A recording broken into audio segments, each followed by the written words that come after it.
ఈ దినపు దేవుని యొక్క మాట కీర్తన గ్రంథము 105వ అధ్యాయము 40వ వచనము.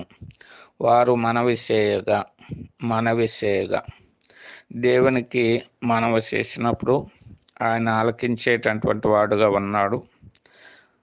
ఎవరైతే తనకు మొరపెడతారో వారు మొర ఆలకించడమే కాకుండా వారు అక్కరరిగి వారికి సహాయం చేసేటటువంటి దేవుడుగా ఉన్నాడు.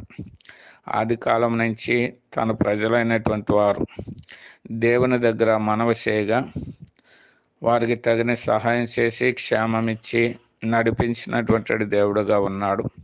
కాబట్టి మన దేవుడు మన మనవి ఆలకించేవాడని గుర్తెరిగి మన జీవితంలో మనకు కలుగుండే ప్రతి అక్కర విషయమే దేవుని దగ్గర మనవి చేయడం ద్వారా మనము ఆయన ద్వారా మన అక్కర తీర్చుకునేటటువంటి వారంగా ఉంటాం.